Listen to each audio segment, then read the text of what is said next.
What if I told you the person in the next 12 months is decided within the next 10 minutes of this video? Well, these are the questions I have asked myself and have asked others that ultimately have changed the person that they are radically, honestly, vulnerably, and change their life for the better. And let me tell you a little secret. Number 3 that I'm going to go through changed my life for the better. And I'm going to go through that with you and so much more on today's video.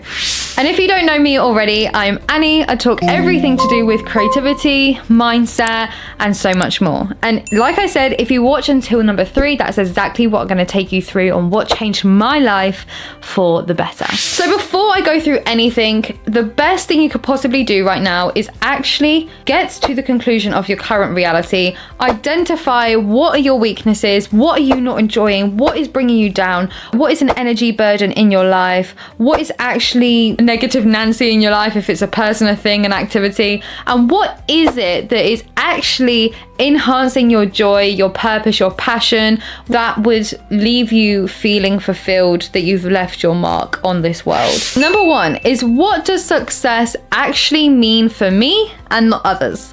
This erases all self-judgment, all people-pleasing tendencies, all perfectionists, all high achievers, and all inner critics. When we really do focus on what does success mean for me, it's going to mean completely different for other people. I personally, and this is just a personal thing of mine, I don't see success as how much money I have in a bank account. I don't see success as how many houses I own. I see success to me is, how am I feeling internally?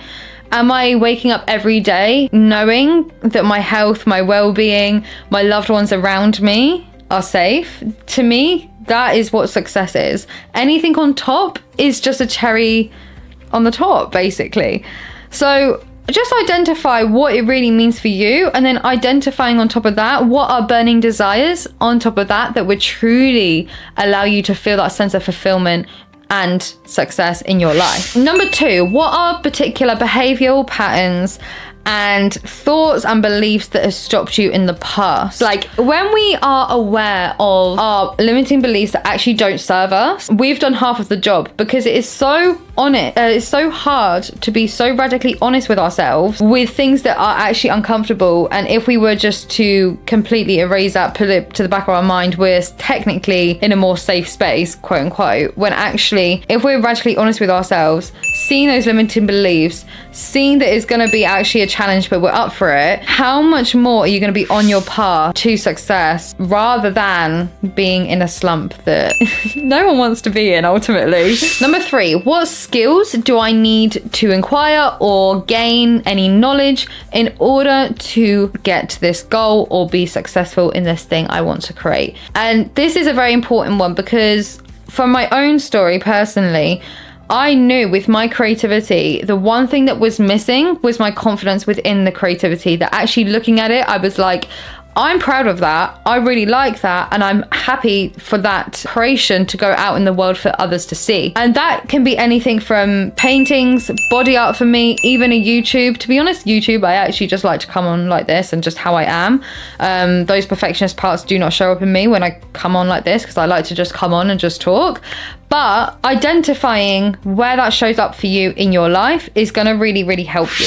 Number 4, they do say 5 people we spend most of our times with are the ones that influence our lives the most. So I really would honestly encourage every single person listening to this is to, these 5 people, to really break down of, okay, what does this person have about them? What are they? What do they do? What are their tendencies? What are their pros, their cons in all aspects of their life, whether it is family, friends, play, work, fitness, health, you name it, and literally break it down for every single individual. And I promise you, those tendencies and those habits and those behaviors are going to show up in you as well.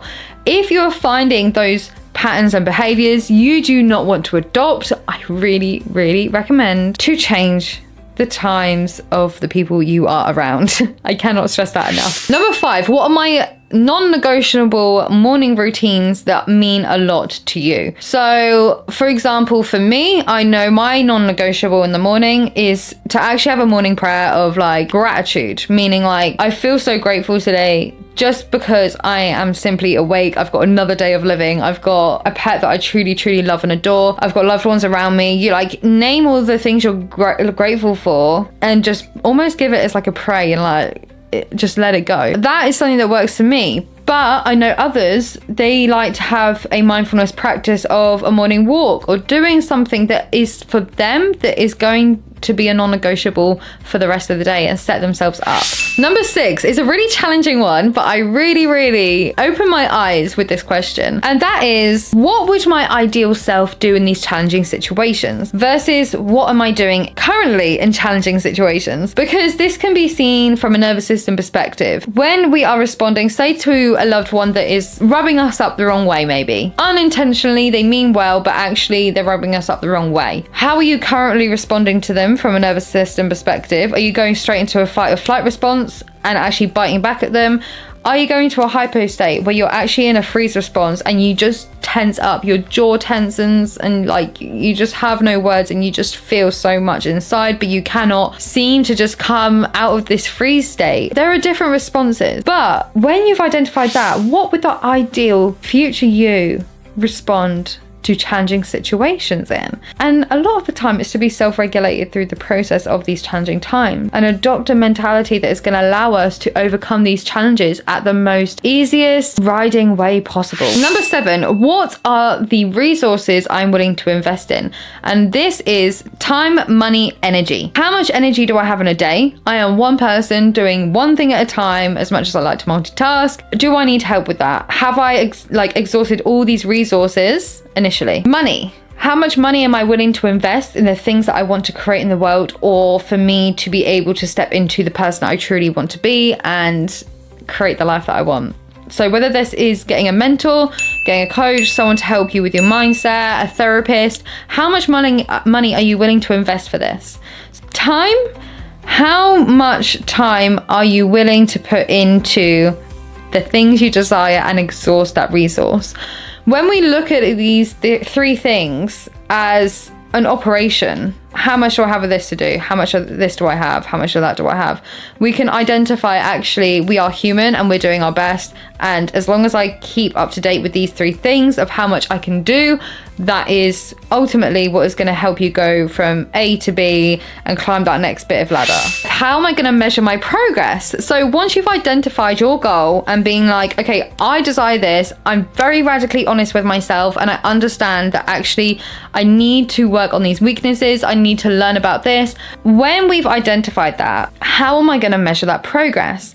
And this can be from parts of us that love numbers, metrics, how we can see a progress or a chart, and other ways. How do you measure things like creativity in your life? How do you measure that? And how do you measure that you're actually gaining the skills in that? Because you cannot write these things down. It comes from a thing within yourself, and it comes from either like measuring the work that you do within creativity or what you create, whether it is a painting and you see it and you're like, oh, that texture works, but maybe I could do it in this way the next time. That is progression. Identifying how you're going to measure your progress is going to be really important for not only where you want to go, but your self-esteem and your confidence within that goal. Last but not least, what accountability am I going to hold towards myself to keep myself on track? Whether this is within your money of all your resources, getting a coach or therapist to keep you accountable is number 1. Whether that is the energy and the time that you have to write the things down of doing it and doing a tick box, tick, tick, tick, tick, tick throughout your day, or whether it's the energy that you're putting into it to really do one thing at a time to keep yourself accountable. This is subjective. This is abstract to how you want to do it with your day, and that is the beauty of creativity. You can do this the way that you desire. And one last thing. You cannot do any of this when you are suffering from negative self-talk and low self-esteem. I have created for you a free resource down below that you can download today that is going to help you overcome these challenges and ultimately get you to where you want to be. I truly, truly recommend this for anyone that is looking to enhance their life, their creativity, and their business. I will put that down below. Don't forget to download it. And I will see you on the next video. Mwah!